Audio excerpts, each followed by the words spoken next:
sistema tributário brasileiro e a reforma tributária. É o tema de hoje do seu Agenda Econômica. Está aqui conosco o doutor Pedro Delarry Tolentino Filho. Ele é presidente do Sindifisco Nacional, é o Sindicato Nacional dos Auditores Fiscais da Receita Federal do Brasil. Participa dessa entrevista o jornalista Beto Almeida. Doutor Pedro, o sistema brasileiro é considerado extremamente complexo, né? Tem um total de 61 tributos no total, dos quais 48 tributos federais, entre impostos, taxas e contribuições. O senhor acha possível se simplificar, mas de uma forma significativa, esse sistema tributário brasileiro? Veja, esses 40 e tantos tributos que você se referiu, vários deles são taxas. Né? Tributos, nós temos aí algumas contribuições importantes, alguns impostos importantes. Mas a taxa é paga esporadicamente, né? Mas não são tantos assim. E as taxas, elas têm uma destinação muito específica, né? E não é pago, pago quando você precisa utilizar daquele serviço. Na realidade, nós temos um sistema tributário que é, de fato, complexo na legislação. Né? Você tem, por exemplo, um imposto sobre mercadorias, né? Que tem 27 legislações estaduais. Se você juntar o conjunto de toda a legislação tributária municipal, federal, estadual no Brasil, deve dar um livro que possivelmente vai entrar para o Guinness como o maior livro do mundo. Né? Então, realmente nós temos que buscar a simplificação do sistema tributário. Mas não necessariamente no número de impostos. Podemos unificar alguns através do IVA, etc., mas não é uma coisa assim que aí está a resposta, o nó górdio da questão. Não é o número de impostos. Agora, olhando por outro lado, doutor Pedro, alguns estudiosos da área tributária consideram que a criação de PIS/PASEP, COFINS, a CID, são, na verdade, impostos disfarçados. O senhor concorda com essa tese? Não são impostos, porque impostos não têm destinação específica. Eles são gastos livremente pelo governo, alocados em cada área onde há necessidade do governo alocar.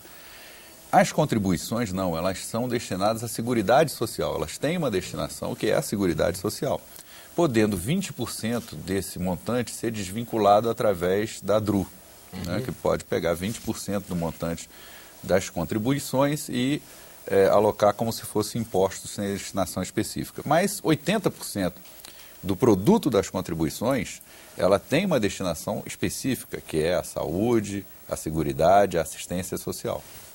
Indo ainda na linha que o Beto levantou, eu lhe perguntaria o seguinte, porque o que os municípios e os estados reclamam muito mais dos governadores é que o governo de fato criou contribuições, depois aumenta a alíquota dessas contribuições como uma forma de não fazer a partilha determinada pela Constituição dos tributos, quer dizer, que é o IPI, o Imposto de Renda, o Imposto sobre Produtos Industrializados e o Imposto de Renda. O governo tem a obrigação de passar uma parte para os estados e para os municípios. E que ao criar uma contribuição, aí o governo fica livre para ele próprio ter esse recurso e deixar de fora da partilha estados e municípios. O que é que o senhor diz dessa crítica? Como eu falei, a Seguridade, né, as contribuições sociais, elas financiam a Seguridade Social, ou seja, saúde, assistência e previdência. Né? Então, se você, naturalmente, uma parte disso, quando é destinado para a saúde do município, né, o município aplicar em saúde, uma parte desse valor é destinado ao município através dos programas, convênios, etc., que o governo federal tem. O ideal, claro, que o município está muito mais próximo do cidadão do que a federação, do que a União. Né? Mas eu não vejo como seria uma boa prática, né, você deixar tanto dinheiro pulverizado pelos municípios todos. Talvez um mecanismo de controle, aí nós estamos falando, sem querer entrar no detalhe, mas também no combate à corrupção e, enfim, nas formas como o dinheiro é gasto, né, de você exercer um controle mais centralizado. Quer dizer, nós temos, de fato, a necessidade de descentralizar o gasto, mas temos também a necessidade de centralizar o controle, né, para você poder exercê-lo de forma mais justa e mais... Sim, mas eu digo, a arrecadação poder ser federal e entrar no bolo da partilha junto com o IPI e o Imposto de Renda, essas contribuições. Sim, mas a assistência social, ela é feita basicamente, né, pela federação, não é pelo município. Né? Então, tem que ver que a destinação é específica, então tem que ser gasto naquilo. O que é obrigação da União, não é obrigação do município. Né? Apesar de que, por exemplo, a segurança é obrigação do Estado, né? Mas todo mundo acha que a União deve tomar conta da questão da segurança, por exemplo. Mas é uma questão que deve ser cuidada constitucionalmente pelos Estados, não pela União. Né? Naquela proposta de reforma tributária que o governo remeteu ao Congresso, está inclusa a ideia de criação de um imposto de valor agregado federal. O senhor acha que isso não viria ou aumentaria ainda mais a concentração dos recursos tributários na esfera federal? Estamos falando da proposta inicial, que era o IVA, criar o IVA estadual e o IVA federal. O IVA federal é a junção de algumas contribuições federais. Então, COFINS, PIS, CID, contribuição sobre o lucro líquido. Então, na realidade, ela não aumenta a fatia do governo federal, porque é proveniente de impostos federais. Só que o IVA seria um imposto federal com uma legislação única federal, com um produto da sua arrecadação sendo destinado aos estados. O que os estados não querem. Eles querem ter a própria arrecadação, autonomia de arrecadar e fiscalizar. E parece que está surgindo uma outra hipótese de se manter o ICMS, né, e criando apenas o IVA federal. Mas o IVA federal, repito, é a junção de alguns impostos, inclusive para simplificar... Acaba com o IPI também, né? Ele junta com o IPI. Isso. Para simplificar a legislação tributária, né? Em vez de você ter 4, 5 legislações de COFINS, de PIS e etc., você ter uma legislação só. Antes de mudar para o outro tema, Erival, acho que seria interessante... O senhor acha que realmente vai haver uma reforma tributária? O senhor está esperançoso com os sinais políticos? O próprio discurso da presidenta, né, de posse, ela acenou com uma modernização, não falou exatamente uma reforma, uma modernização tributária brasileira. O senhor está confiante que ela vai acontecer? Antes de responder a sua pergunta, queria voltar um pouquinho atrás para dizer que eu não defendo a criação do IVA federal. IVA como imposto, né? Eu acho que tem que ser uma contribuição, porque você pega todas as contribuições que têm destinação específica, né, e cria um imposto que não tem destinação específica. Explica melhor para a gente o que é o IVA mesmo, a concepção dele, do Imposto sobre Valor Agregado. Qual a diferença dele do sistema de arrecadação hoje sobre o consumo? Não, basicamente não há uma diferença. O IVA que se propôs lá na reforma tributária era simplesmente para você simplificar a legislação. Em vez de você ter 27 legislações estaduais, você ia ter uma legislação federal. O IVA-F, que é o IVA federal, que não tem nada a ver com o ICMS, esse sim junta contribuições sociais federais e transforma num imposto federal. Aí a prejudicada pode ser a Seguridade Social, a assistência, a saúde e a previdência. Né? Então, o que nós defendemos é que seja criada uma contribuição, né, não um imposto federal, juntando esses impostos, essas contribuições. Agora, em relação à pergunta que você fez, que... Perspectiva. Veja, nós temos um sistema tributário extremamente injusto. E acho que nós vamos ter oportunidade de falar aí de quanto esse sistema e como esse sistema tributário é injusto. Então, o que nós temos que fazer, uma reforma tributária ampla, é sempre muito complicado, porque requer de acordo, um acordo entre governadores, 27 governos estaduais, o governo federal, senadores, etc., prefeitos. Uma reforma tributária ampla é muito complicado, porque mexe em muitos interesses que são naturalmente divergentes.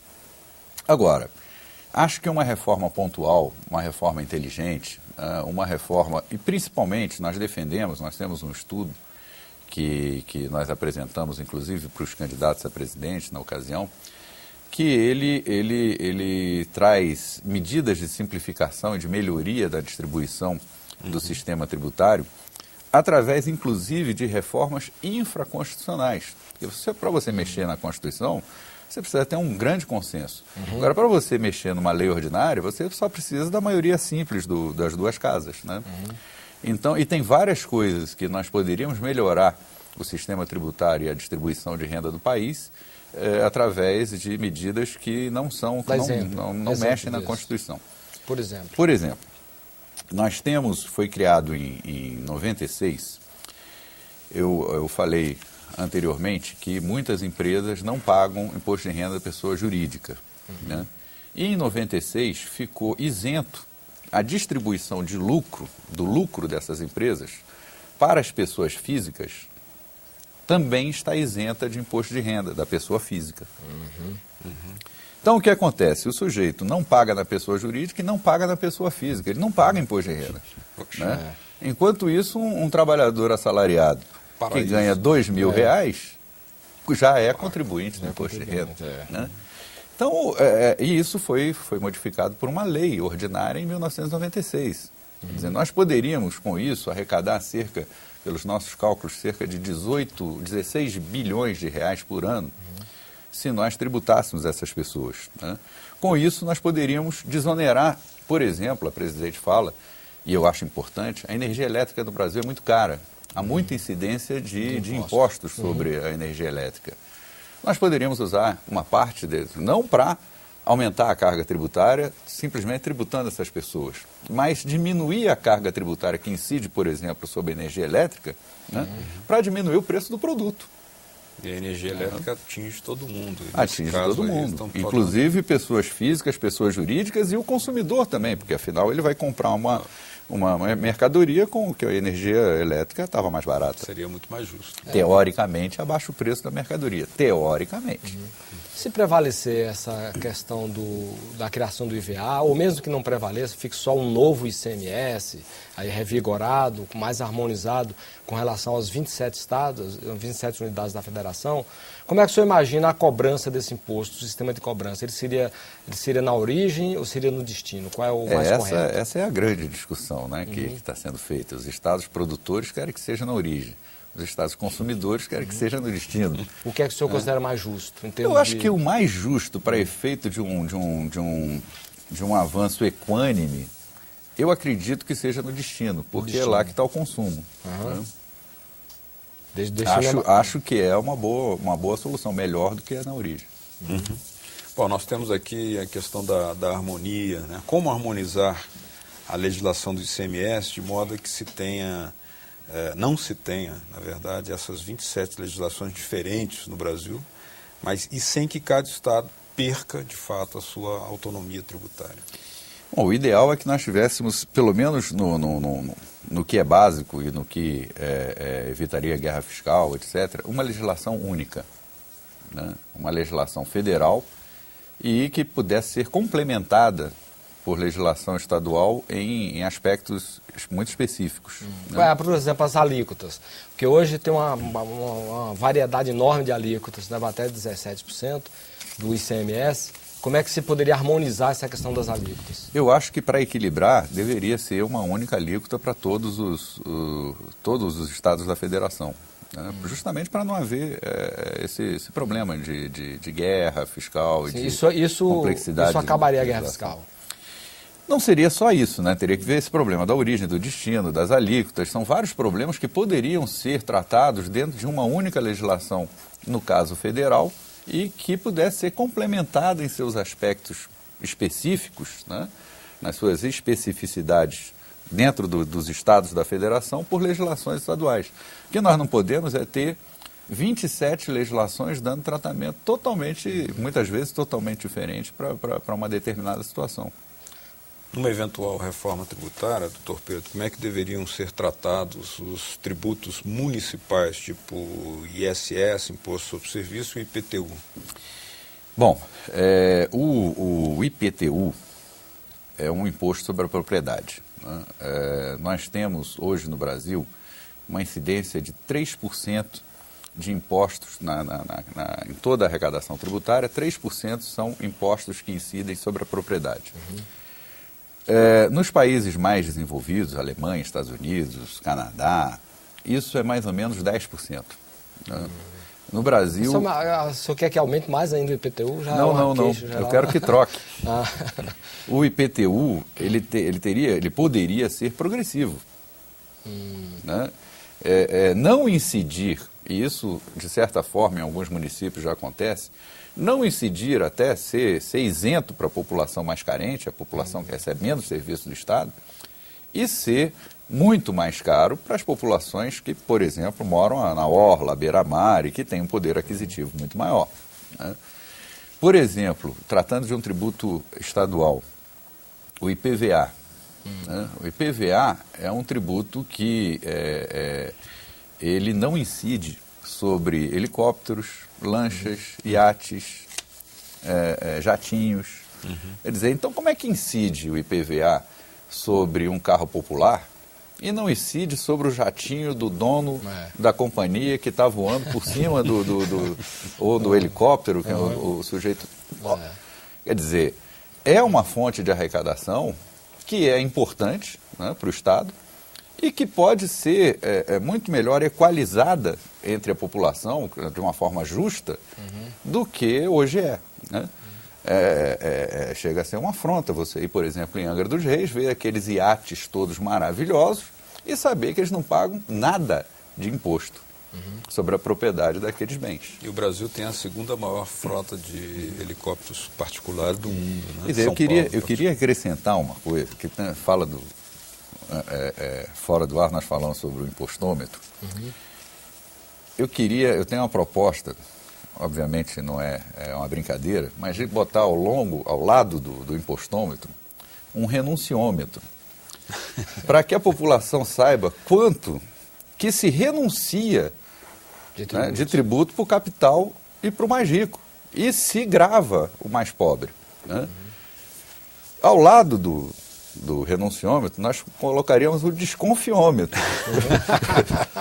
Para a população ficar de olho aberto, porque não é ela que está ganhando. Né? Por exemplo, CPMF. Quando caiu a CPMF, baixou o preço dos produtos? Não. A diferença foi apropriada pelo lucro das empresas. Então a população tem que ligar também o desconfiômetro. Mas aí o correntista que transferia uma conta, um valor determinado para a mãe, para o pai, para o irmão, para ajudar a pessoa que pagava ainda sobre essa transferência, deixou de pagar.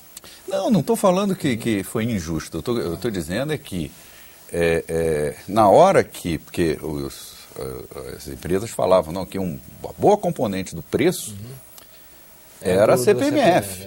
Né? E quando acabou a CPMF, o preço não caiu. Ou seja, no impostômetro tem que agregar quem paga e quem não paga. Né? Porque, na realidade, quem paga é o consumidor. A empresa repassa para o consumidor o preço do tributo. Se o tributo cai, teoricamente, vai cair o preço do produto que ele vende, na mesma proporção em que é desonerado o imposto. Isso não acontece. Uma parte é apropriada pela produção. Doutor Pedro, algumas entidades, como a FENAFISCO, criticaram duramente a existência do Super Simples e propõem simplesmente a eliminação dessa opção. No próximo bloco nós voltamos a essa questão do Super Simples. Aguarde.